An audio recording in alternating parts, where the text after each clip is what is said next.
नमस्कार दोस्तों, आप सभी का स्वागत है। सबसे पहले तो आप सभी साथियों को नववर्ष की हार्दिक शुभकामनाएं मेरी और मेरी परिवार की ओर से। दोस्तों, आज का वीडियो है छत्तीसगढ़ राज्य की स्थिति एवं विस्तार के बारे में हम जानेंगे। छत्तीसगढ़ एक नवगठित राज्य है जिसका गठन 1 नवंबर सन 2000 को मध्य प्रदेश राज्य की दक्षिण पूर्वी दिशा को पृथक कर हुआ। इस समय प्रदेश की विरासत के तौर पर 16 जिले एवं 3 संभाग प्राप्त हुए थे। वर्तमान में 5 संभाग, 33 जिले और 108 अनुविभाग व 233 तहसीलें हैं। गठन के आधार पर छत्तीसगढ़ भारत संघ का 26वां क्रम का राज्य है। आगे देखते हैं दोस्तों भौगोलिक विस्तार। छत्तीसगढ़ राज्य के प्रायद्वीपीय पठार का हिस्सा है। छत्तीसगढ़ राज्य भारत के प्रायद्वीपीय पठार का हिस्सा है। छत्तीसगढ़ राज्य का कुल भौगोलिक क्षेत्रफल के बारे में जानें तो 1,35,191 वर्ग किलोमीटर है, जो भारत के कुल क्षेत्रफल का 4.11% है।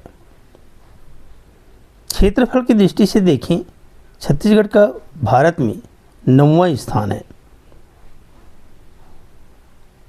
छत्तीसगढ़ की भौगोलिक स्थिति को जानें। छत्तीसगढ़ में भौगोलिक स्थिति के अंतर्गत अक्षांशीय एवं देशांतरी विस्तार का अध्ययन किया जाता है, जो निम्नलिखित है।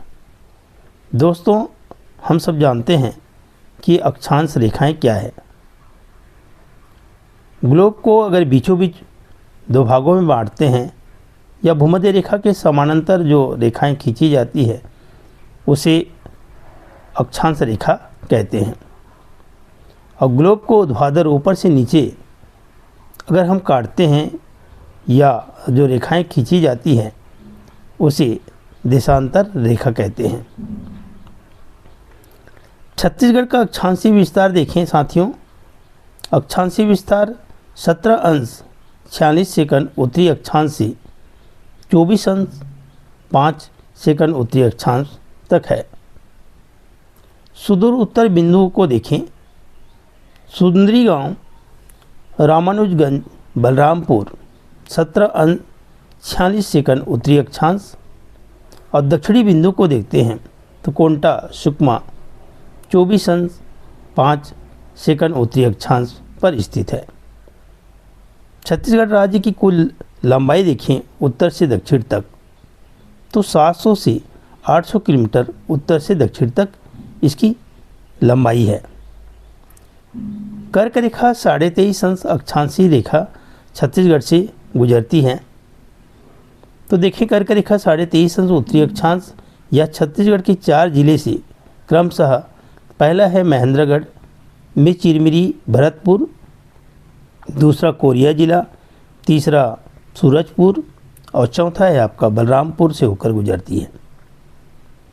बैकुंठपुर कर्क रेखा के सर्वाधिक निकट है। कर्क रेखा के समीप जो स्थल हैं उन्हें हम देखते हैं।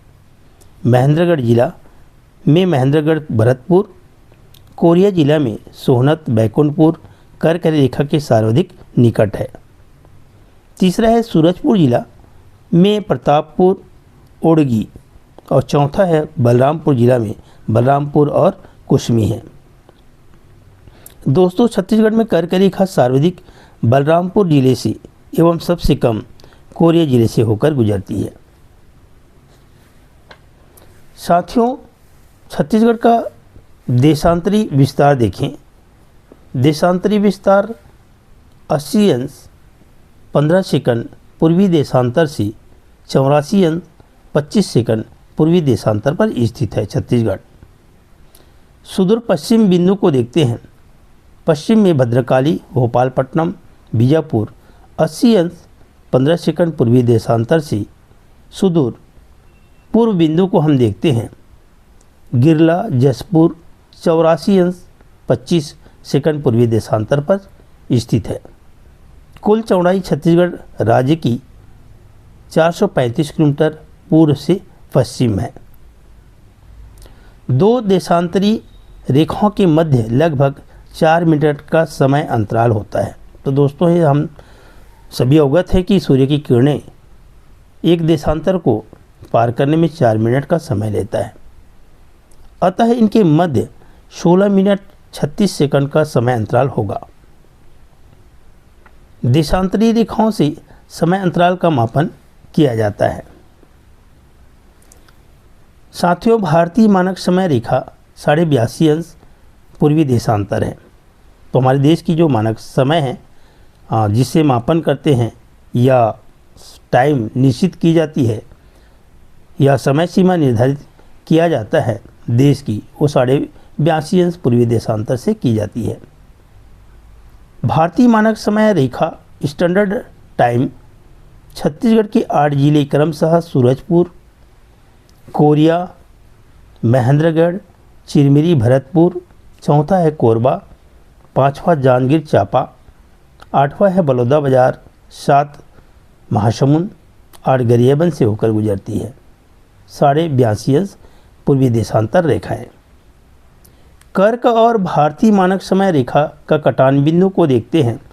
कर्क रेखा और भारतीय मानक समय रेखा का कटान बिंदु है कोरिया जिले की सोहना क्षेत्र की बालम की पहाड़ी में स्थित है। छत्तीसगढ़ में कर्क रेखा एवं भारतीय मानक समय रेखा उपरोक्त दोनों रेखाएं छत्तीसगढ़ के केवल 3 जिलों से होकर गुजरती है। पहला है सूरजपुर, दूसरा कोरिया है, तीसरा महेंद्रगढ़ में चिरमिरी और भरतपुर। तो साथियों, ये छत्तीसगढ़ का जो भौगोलिक स्थिति है उनके बारे में हमें जानकारी प्राप्त हो गई है। और साथ साथ आप सभी को मेरा निवेदन है कि मेरा चैनल या मेरा वीडियो अच्छा लगे तो लाइक और शेयर ज़रूर करना। साथियों, पुनः आप सभी को नववर्ष की हार्दिक शुभकामनाएं। धन्यवाद।